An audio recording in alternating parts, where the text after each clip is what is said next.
Ma'am, माझं पहिलीपासूनचं शिक्षण माझ्या मामाच्या गावी झालेलं आहे. तालुका उमरी, जिल्हा तालुका उमरी आणि गाव बळेगाव. 10वीपर्यंतचं शिक्षण गावातूनच झालेलं आहे. त्यानंतर 10वीमध्ये मी टॉपर आले होते आणि त्यानंतर आमचं ठरलं की आम्ही नांदेडला राहणार आहोत आणि मग तिथे नांदेडला यशवंत महाविद्यालय ज्युनियर कॉलेज नांदेड येथे मी प्रवेश घेतला. आणि त्यानंतर माझं ध्येय होतं की मी एक मेडिकल ऑफिसर बनावं किंवा नीटचं प्रिपरेशन करावं आणि मी त्या पद्धतीने वाटचाल पण केली. पण काही कारणास्तव मला अपयश आलं, कारण माझं 10वीपर्यंतचं पूर्ण मराठी मीडियम होतं आणि मग ते कुठेतरी इंग्लिश मीडियमची जुळवून घ्यायला मला थोडा प्रॉब्लेम आला. आणि तरी पण मी तेव्हा खूपदा वाटलं की आपण सोडून दिलं पाहिजे, पण माझं असं होतं की नाही, आपण इथपर्यंत आलो आहे तर पुढे पण जाऊ शकतो. आणि मग तिथून पुढे मी नीटचं प्रिपरेशन करत होते आणि विदाऊट कोचिंग माझा स्कोर पण बऱ्यापैकी चांगला होता. पण तो एवढा पण चांगला नव्हता की मी एखाद्या गव्हर्मेंट कॉलेजला लागावं. मग त्यानंतर मी CETची एक्झाम दिली आणि त्यामध्ये माझा स्कोर खरंच खूप चांगला आला आणि त्यामुळेच माझं जे वसंतराव नाईक मराठवाडा कृषी विद्यापीठ आहे तिथे माझा नंबर लागला. आणि मग ठरलं की आपण हे करणार आहोत, पुढं काय करायचं आहे. मग असं वाटलं की आपण अकॅडमिक करू आणि मग त्या पद्धतीने वाटचाल पण झाली. पहिल्या इयरमध्ये चांगल्या प्रकारे अभ्यास केला, पण सगळ्यांनाच माहिती आहे की कोविडचा पिरियड आला मध्ये आणि कुठेतरी तो गॅप पडून गेला. तरी पण जरी आला तरी अभ्यास सुरूच होता.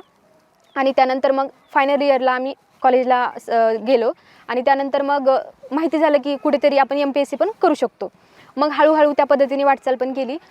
पहिल्यांदा तर असं वाटलं की आपल्याने होणारच नाही, पण नंतर यूट्यूब असेल किंवा सिनियर असेल त्यांच्या गायडन्सतून वाटलं की आपण नक्कीच करू शकतो आणि मग हळूहळू त्या पद्धतीने प्रवास झाला.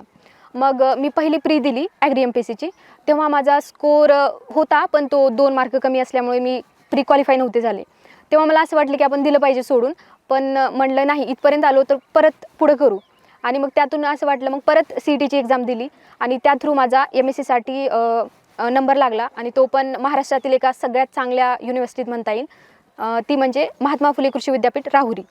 मग तिथे माझा एक्सटेन्शन डिपार्टमेंटमध्ये नंबर लागला आणि मग तेव्हा म्हणजे बऱ्यापैकी एक चांगल्या प्रकारे गायडन्स म्हणा किंवा एक वे भेटला की आपल्याला अभ्यास काय केला पाहिजे, कशाप्रकारे केलं पाहिजे. तिथे एक फोरम आहे, कृषी मित्र एकता मंच. त्याद्वारे जे काही विद्यार्थी आहेत त्यांना गायडन्स केलं जातं, कशाप्रकारे आपण प्रिपरेशन करायचं, कशाप्रकारे चुका टाळायच्या आणि कशाप्रकारे आपण आपलं ध्येय गाठायचं ह्याबद्दल मार्गदर्शन केलं जातं. खरंच आज माझ्या यशाचे खूप जण भागीदारी आहेत. त्यामध्ये सर्वात महत्त्वाचं म्हणलं तर माझे कुटुंब आहे, त्यानंतर माझे मित्र मैत्रिणी आणि माझे गुरुवर्य, ज्यांच्यामुळे आज इथं हा प्रवास किंवा हा दिवस मला पाहायला भेटला. तर आज हा सन्मान फक्त माझा नाही आहे, तर त्या सगळ्यांचा आहे ज्यांनी माझ्यावरती विश्वास ठेवला की मी करू शकते. आणि नक्कीच हा त्यांच्यासाठी आणि माझ्यासाठी खूप आनंदाचा दिवस आहे. आणि ह्या प्रसंगी मी एका व्यक्तीचं खूप प्रकर्षाने नाव घेऊ शकते आणि ते म्हणजे माझे मामा आहेत. तुम्हाला आयुष्यामध्ये स्वप्न पाहायचीच असेल तर कुणीतरी ते स्वप्न दाखवणार असलं पाहिजे आणि त्यातच माझ्या मामाचं नाव मी घेऊ शकते. असं होतं की आपल्याला खूप काही मोठं करायचं आहे, पण काय नेमकं करायचं हे काही माहिती नव्हतं आणि मग कुठेतरी त्यांचं गायडन्स नेहमीच लाभलेलं आहे. मग वाटलं की आपण खरंच कॅपेबल आहोत, आपण नक्कीच करू शकतो. आणि त्यानंतर मग मी ही प्री दिली. ही प्री म्हणलं तर 1 डिसेंबर 2024मध्ये झालेली आणि त्यानंतर जी मेन्स झाली ती 18 मे 2025मध्ये झाली आहे आणि त्याचा इंटरव्ह्यू म्हणलं तर 29 जानेवारी 2026मध्ये झालेला आहे. मला एकंदरीत एवढं सांगायचं आहे, जो काही पिरियड होता त्या पूर्ण पिरियडमध्ये मी 1 वर्ष घरी नव्हते आले.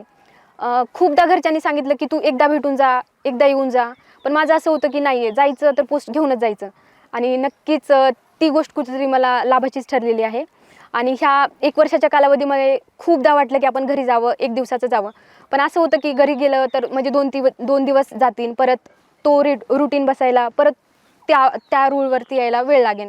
मग माझं असं होतं, मग घरच्यांनी तर सोडूनच दिलं की तू ये म्हणायचं. मग परत ते स्वतःच यायचे तिथे मला भेटायला. त्या गोष्टीचं खूप छान वाटलं आणि माझी एक वेगळी ओळख आहे आमच्या हॉस्टेलमध्ये, ती म्हणजे त्या दिदी ज्या 1 वर्ष घरी गेल्याच नव्हत्या. ही ओळख पाहून मला पण कधी कधी हसू पण येतं आणि कधी कधी चांगलं पण वाटतं.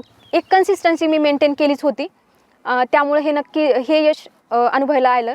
माझी इच्छा होती की मी फिमेलमधून रँक काढेल, पण NTBमधून मी महाराष्ट्रामधून पहिली आली आहे, त्यामुळे मला खूप खूप खूप आनंद होतो आहे. आणि ह्या यशामध्ये जे काही माझे भागीदार आहेत त्या सर्वांचं खूप खूप धन्यवाद. त्यांनी माझ्यावरती विश्वास दाखवला आणि त्या विश्वासाला मी सार्थ ठरले. त्याबद्दल सर्वांना मी खूप मनपूर्वक धन्यवाद व्यक्त करते. आणि स्पेशली म्हणजे आमची कृषी मित्र एकता मंच, ज्यांच्या गायडन्समुळे मी आज इथपर्यंत आले, त्यांचं पण खूप खूप धन्यवाद.